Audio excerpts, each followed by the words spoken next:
नमस्कार दर्शकों, SA news Himachal Pradesh में आपका स्वागत है।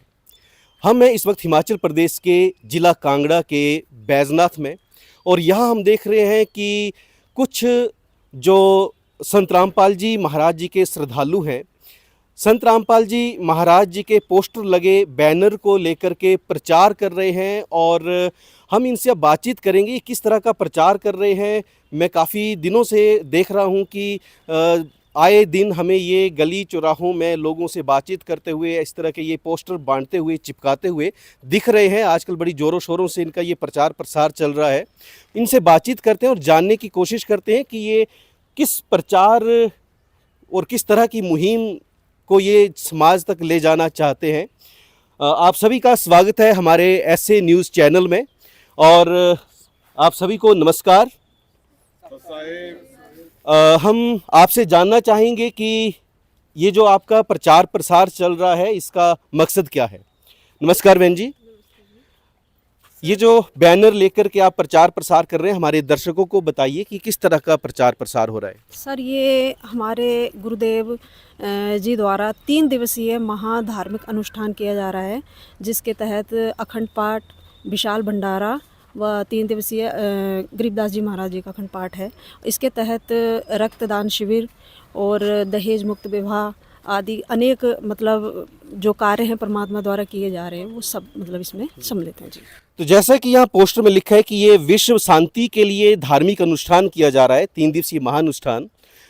तो सर आप बताएंगे कि क्या धार्मिक अनुष्ठान से विश्व शांति संभव है, किस तरह से ये संभव है, क्या विचार रखते हैं आप इसके बारे में थोड़ा हमारे दर्शकों को अवगत करवाइए इसके बारे में। जी सर जी, सत साहिब, मैं उत्तम दास स्पष्ट रूप से सब दुनिया वालों को बताना चाहता हूँ कि ये जो विश्व शांति अखंड पाठ यज्ञ जो है वो शास्त्र अनुकूल करने पर ही हमें विश्व शांति प्राप्त हो सकती है, क्योंकि शास्त्रों के विरुद्ध किया गया काम कभी भी सफल नहीं होता। प्रमाण के लिए जैसे पीछे अयोध्या में आप स्पष्ट रूप से देख सकते हैं कि शास्त्रों के विरुद्ध अखंड पाठ यज्ञ करने के बाद वो निष्फल हो गया। इसीलिए शास्त्रों के सहित अखंड पाठ हमारे गुरु बंदी छोड़ सदगुरु रामपाल जी करवा रहे हैं और इसका अनुष्ठान पूरे विश्व को शांति के रूप में ये सामने आने वाला है। और इसके उपरांत बंदी छोड़ सदगुरु रामपाल जी ने जो भी काम किए हैं वो शास्त्रों के अनुकूल किए हैं।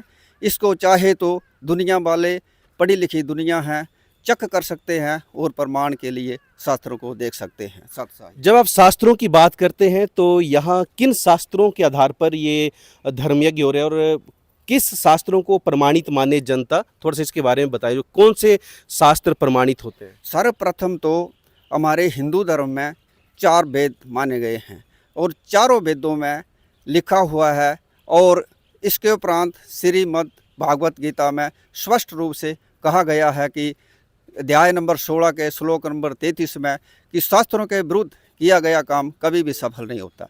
इसके लिए प्रमाण सामने है।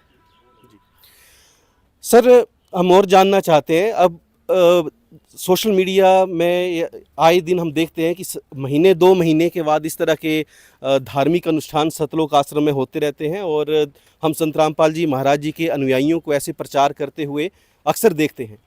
मैं आपसे जानना चाहता हूं कि इतना जो साल में इतने जो धर्मयज्ञ हो रहे हैं उसका क्या समाज में असर पड़ रहा है और किस तरह के बदलाव हो रहे हैं। सर प्लीज़ बताइए हमारे दर्शकों को। साहिब जी, हमारे सदगुरु रामपाल जी महाराज जी ने जो मुहिम चलाई हुई है, जैसे दहेज मुक्त विवाह हो रहे हैं, नशा मुक्त समाज हिंदुस्तान में पनप रहा है, जो किसी भी तरह के ना किसी पखंड को मानता है और ना ही किसी तरह के नंबर को मानता है।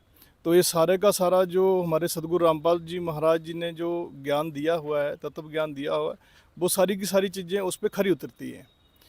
तो इस तरह से ये सारी चीज़ें जब आ रही हैं तो एक स्वच्छ समाज और एक स्वच्छ भारत जो है एक सामने आएगा, जो किसी भी तरह का ना पखंड करेगा, ना किसी तरह का इस तरह के डंबर को मानेगा जी। आपका अपना अनुभव कैसा है सर? क्या आप भी पहले नशा वगैरह करते थे? आप में कोई बदलाव आया इस तरह जो धार्मिक अनुष्ठान हो रहे हैं इसमें अनुसरण करने से? बिल्कुल जी बिल्कुल। जब हम सतगुरु रामपाल जी महाराज जी के शरण में नहीं थे, उससे पहले मैं भी नशा करता था जी। सभी तरह की बुराइयां थी हमारे अंदर, लेकिन जब से सतगुरु रामपाल जी महाराज जी की हम शरण में आए हैं, तब से बिल्कुल जी नशा करना तो बड़ी दूर की बात, हम इस चीज़ को टच भी नहीं, छूते भी नहीं है जी। वो भी हमारे लिए एक अभिशाप है, छूना भी एक क्राइम है जी। सर आप क्या कहना चाहेंगे? जी हम भी नशे के आदी थे पहले, अब संत गुरु जी से नाम लेके अब सुधार हुआ है। तो कुल मिलाकर अगर हम यहाँ इन श्रद्धालुओं के अनुभव के आधार पर बात करें, या जिस तरह से ये बता रहे हैं कि शास्त्र अनुकूल जो ये धर्मयज्ञ हो रहे हैं उसकी वजह से बदलाव हो रहे हैं, तो कुल मिलाकर समाज में एक अच्छी चेतना का प्रसार हो रहा है।